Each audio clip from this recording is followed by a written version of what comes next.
দিদিমণি কাকে বাঁচাতে চাইছেন? প্রাক্তন সাংসদের নিশানায় মুখ্যমন্ত্রী।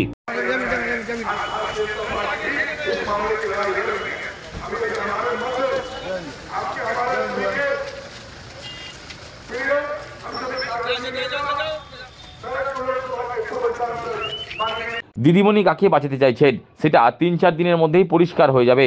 শুক্রবার নোয়াপাড়া থানা ঘেরাও কর্মসূচিতে যোগ দিয়ে এমনটাই বললেন ব্যারাকপুরের প্রাক্তন সাংসদ অর্জুন সিং। তার দাবি, আরজিকর কাণ্ডের নেপথ্যে বড় ধরনের চক্র আছে। অর্গান পাচার থেকে শুরু করে মরদেহ পাচার, ওষুধ চুরি করে বিক্রি করা সবই ওখানে চলতো। তার অভিযোগ, প্রাক্তন অধ্যক্ষ সন্দীপ ঘোষ মাসে হাসপাতাল থেকে ২০ কোটি টাকা তোলা তুলতেন। তার বক্তব্য, মুখ্যমন্ত্রী স্বেচ্ছায় কোনোদিন পদত্যাগ করবেন না, ওনাকে নবান্ন থেকে টেনে নামানো হবে।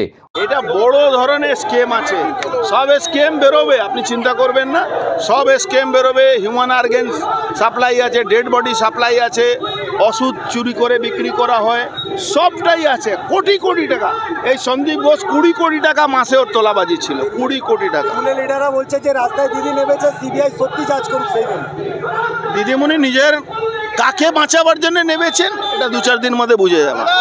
ডিফেন্ড করার জন্য কপিল সিব্বলকে নামানো হয়েছে, কি বলবেন? ২১ জন, কপিল সিব্বল সব থেকে বেশি টাকা নেয়, তারপরে ২০ জন আরও নামানো হয়েছে।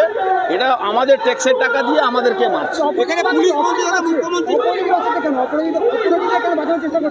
অপরাধীদেরকে বাঁচাবার চেষ্টা করছে, নিজের লোককে বাঁচাবার চেষ্টা করছে। পুলিশ মন্ত্রী তথা মুখ্যমন্ত্রী কি পদত্যাগ দাবি করছে? পদত্যাগ আমরা চাইছি, উনি করবেন না, আমরা উনাকে বের সরাবো ওখান থেকে। ২৭ তারিখে ওপার বাংলার আন্দোলন স্মরণে এনে এদিন বিজেপি নেতা অর্জুন সিং বলেন, আন্দোলনের জেরে শেখ হাসিনাকে বাংলাদেশ ছেড়ে পালাতে হয়েছে। বাংলাতেও বাংলাদেশের কায়দায় আন্দোলন করতে হবে, যাতে মুখ্যমন্ত্রী বাংলা ছেড়ে পালায়।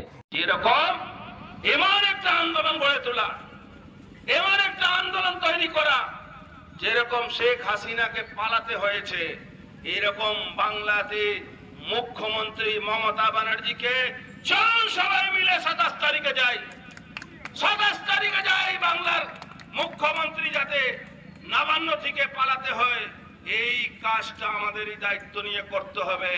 আর যাদের বাড়িতে একটাও মেয়ে আছে, যাদের বাড়িতে একটাও বোন আছে, তারা সবাই আসুন আমাদের কাছে।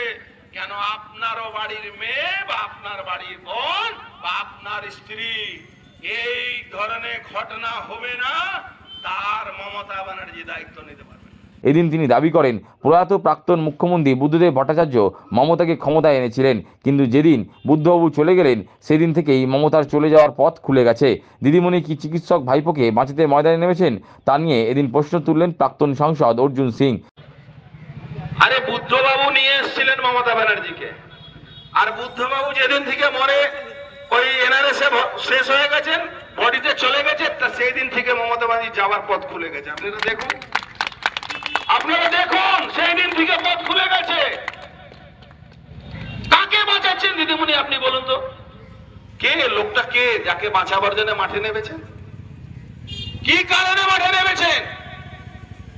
কয়লা ভাইপোকে বাঁচাচ্ছেন না আর এক ভাইপোকে বাঁচাবার জন্য নামছেন যে ডক্টর আছে? তার বাবা মা নামে ইনকোয়ারি করছে। ২৮ কোটি সম্পত্তি ২ কোটি টাকাতে কিনেছেন কার্তিক বাবুর পরিবারের লোকেরা, স্ত্রী কাউন্সিলর আর তিনি কন্ট্রাক্টর।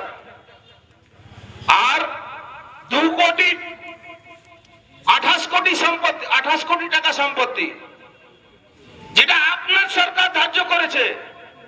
আপনার সরকারকে ট্যাক্স না দিয়ে ২৮ কোটি টাকা, ২৬ কোটি টাকা ফাঁকি দিয়েছে, কর ফাঁকি দিয়েছে, রেজিস্ট্রি টাকা, সেটা ইডি ইনকোয়ারি চলছে। তার ছেলে ডাক্তার, সে কি ইনভলভ? প্রসঙ্গত, বৃহস্পতিবার স্বাস্থ্য ভবন অভিযানে পুলিশি বাধার প্রতিবাদে এদিন রাজ্য জুড়ে থানা ঘেরাওয়ের ডাক দিয়েছে বঙ্গ বিজেপি। উক্ত কর্মসূচিতে এদিন প্রাক্তন সাংসদ অর্জুন সিং ছাড়াও হাজির ছিলেন ব্যারাকপুর জেলার সভাপতি মনোজ ব্যানার্জি, জেলা সম্পাদক কুন্দন সিং, বিজেপি নেতা প্রিয়াঙ্গু পাণ্ডে, প্রাক্তন জেলা সভাপতি সন্দীপ ব্যানার্জি, ভাটপাড়া পুরসভা ১০ নম্বর ওয়ার্ডের কাউন্সিলর সত্যেন রায়, বিজেপি নেত্রী সোমা দাস প্রমুখ।